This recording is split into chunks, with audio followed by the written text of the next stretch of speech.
Rain hammered the night like a judge's gavel, erasing color, wiping the world down to slate and neon, and Mira stumbled into that light with her hands over a swollen belly and a lip that bled dark into the fabric of her cardigan.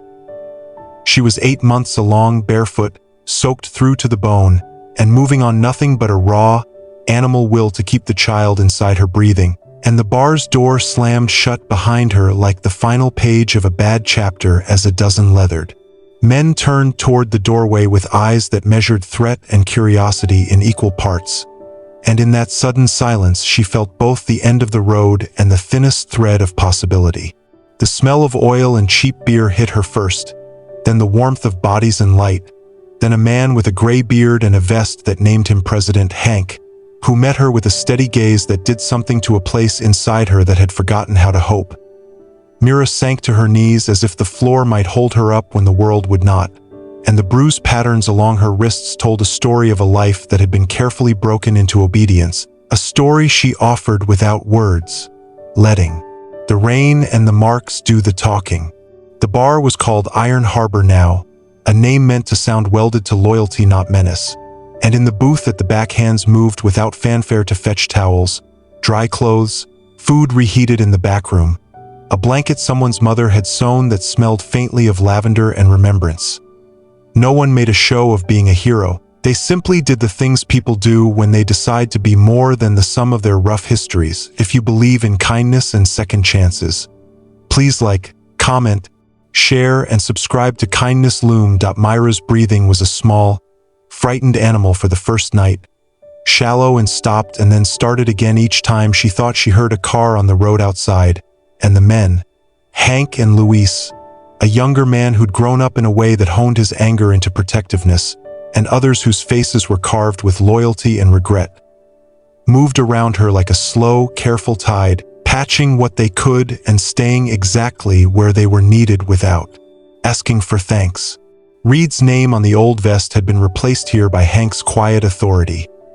He had his own ghosts, a daughter he hadn't seen in a decade, a past of choices that had cost him connection, and yet when he watched Mira curl against the towel they offered, something inside him unlatched and poured out in gestures rather than explanations.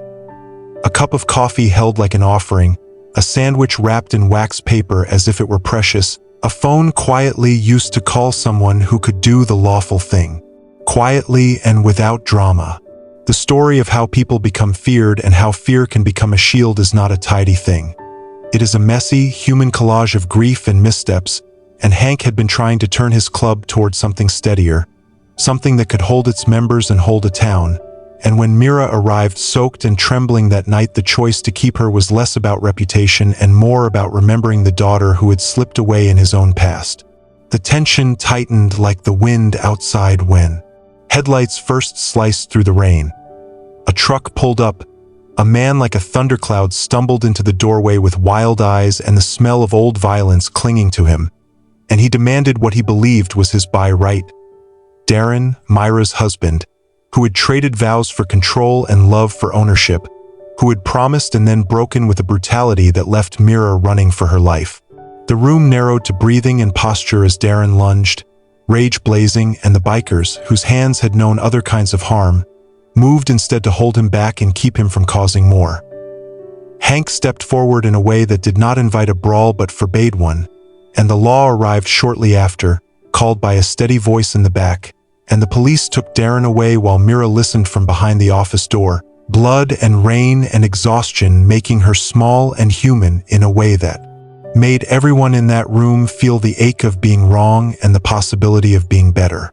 There was no cinematic showdown in the way movies stage it.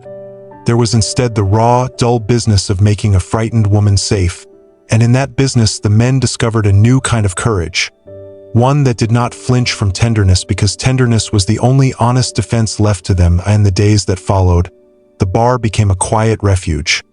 They fixed a car with hands that had been toughened by years of work, handed Mira cash folded small like seeds, and offered contacts for shelter and counseling because kindness, they discovered, is also practical. Mira slept and dreamed, sometimes of colors she had not seen in months, sometimes of a child she had already begun to hum to in the dark, and the men watched her as one watches a fragile, priceless thing. Not with ownership, but with a kind of protective awe. Hank sat often at a corner table, rain still sometimes in his jacket even when skies were clear, and he found himself tracing the edges of a photograph Mira later sent. A tiny newborn wrapped in a blue blanket, the baby's cheeks round as hope, and on the back a single word written in Myra's looping, careful hand. Hope.